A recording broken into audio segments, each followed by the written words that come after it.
the Kenny and Amy scene. This is the funniest thing that I have ever heard and that you will ever hear.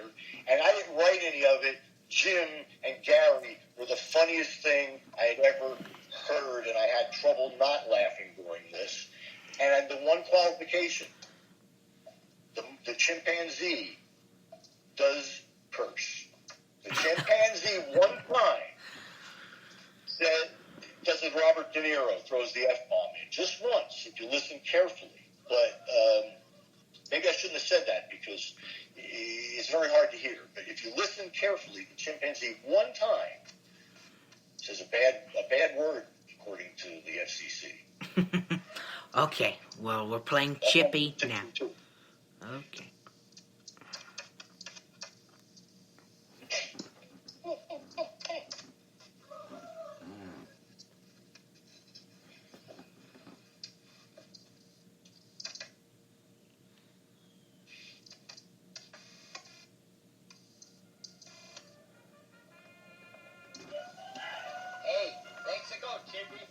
Let's see if this window she's open. Hey, sir, is this...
And that was Chippy.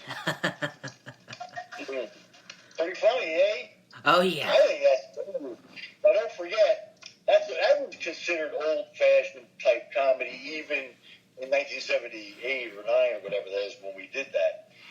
But we were influenced by the Bowery Boys, the Three Stooges, Laurel and Hardy, the Warner Brothers cartoons, the early Hanna-Barbera cartoons, the funny ones. And we didn't have a lot of channels. We had 3 channels, 3 network channels, and a couple of 3 local channels. And they were just playing old movies, old comedies, and old cartoons.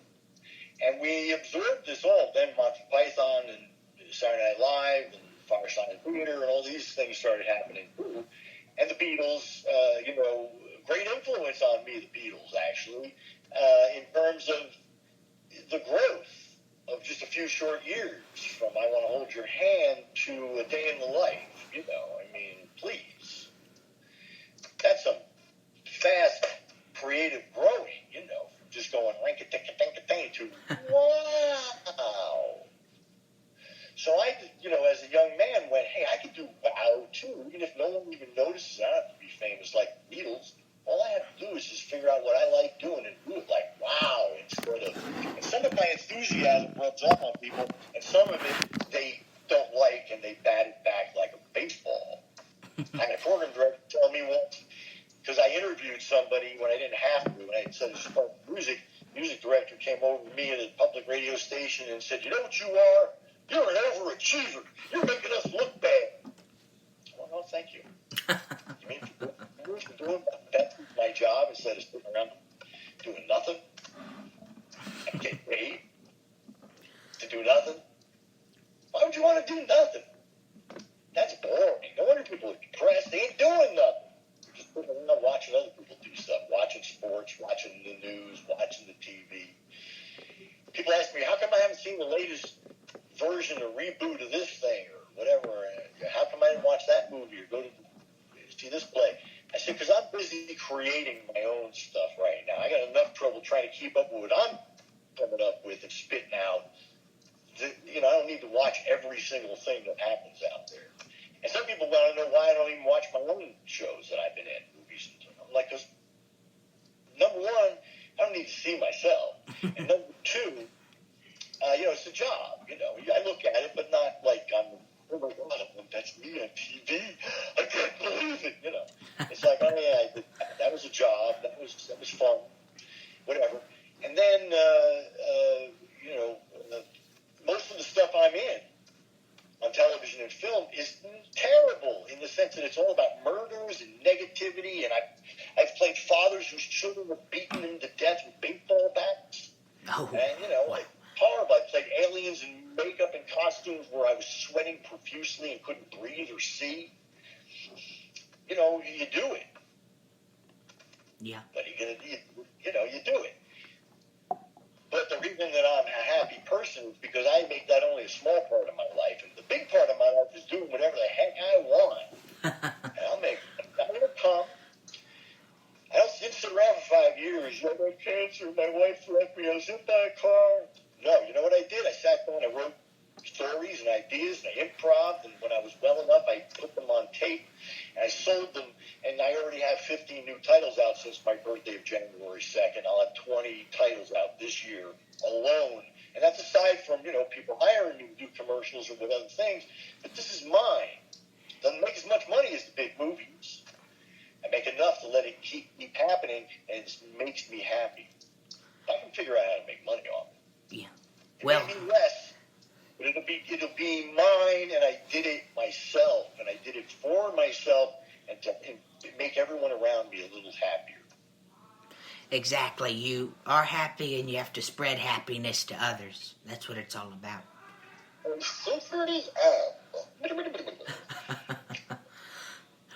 Well, Joe, it's been a... question and we'll go. Say again? You can ask me another question and then we'll cut out. I think this has been wonderful. Oh, I've enjoyed it, yeah. You're the best interviewer that I have because you don't ask questions, you start a conversation. Like I mentioned to you, Dick Cavett, I'm a big fan of. He doesn't ask questions. He just starts the conversation and the two people just talk. Yeah. It's not like Larry King. Let me ask you about in 1978 instead of your book. You did this. You know, or Tom Snyder in the 70s, just talking about himself. You know, I'd like to ask you a question, sir, but I have to talk about myself first. You know, I'm trying to quit smoking, sir, but I have to smoke anyway. Do you mind? It's going to hurt you. It's going to bother you, sir. You know, he keeps going on and on. You know, Don Lennon's sitting there going, you know, I gave up Merv Griffin for this. Anyway, those are old names. There's a joke in one of the Dawes Butler script books, and I recorded it, put it out as the Dawes title this year. And one of the people said, rightfully, but they said that one of the jokes in it nobody's going to get because it was a joke about an autographed picture of Doc Severinsen in a plain business suit. Well, no one knows who Doc Severinsen is now, but the joke would be like the Liberace joke, meaning normally that person wears a lot of fancy, flary kind of clothes, and to see that person, an autographed picture of that person, to think that that would happen seems couldn't happen. Now you're making things up. That couldn't happen. That was the joke, you know. Yeah. So some of the stuff is timely or not. I would have to, if I was going to do that, perform it in front of an audience, that bit, all I'd have to do is change that joke to somebody who dresses really well or outlandishly now. I just have to find that celebrity and apply it. There's no new jokes, you know. There's no new stories. There's only so many plots. And then what you need to do is create characters that resonate, that mean something. It's the character that's more important than the story. Oh, yeah. Yeah, you have to get to know the character and become the character and make it realistic. And you have to know what you're getting into. And every actor will tell you that, good ones and bad ones. Because even the bad ones, if they're working, they get good at it in that professional sense. Is that the more you practice, like your trumpet, the better you are. So, like, I think I'm a good actor. The reason is, and I know I am, and I do it with such ease, and I'm acting now. I'm doing, I'm stretching my voice because I want to sound like Jack Benny. I don't have to if I don't want to, but I do it so easily because every day I practice. I have a lot of actor friends, comedian friends who are rusty because they're waiting for somebody to hire them, and maybe 6 months goes by and they don't have a job. Mm-hmm. They sit around apart from themselves drinking beer. Their SNAP benefits or whatever, you know. And I'm like, I made 15 titles already. And I got a royalty check in the mail already. Oh, yeah. You know. So, I don't know if that might be high-level function autism. And I wasn't diagnosed as a kid because they didn't have such a thing. Mm-hmm.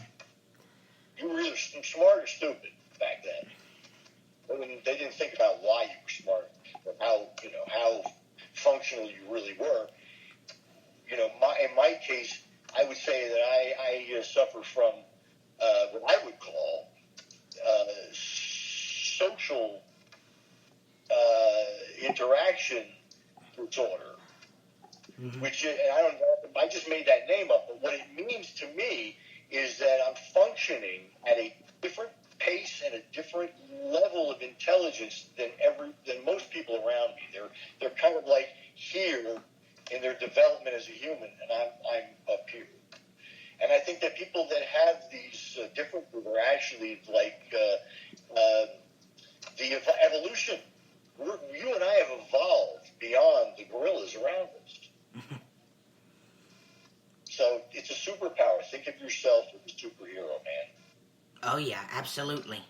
Because there's great traits and great possibilities coming out of, people with autism. They're very more creative and they can do a lot more. Yeah. But what it is the society wants you to have right brain only, which is defensive, fear.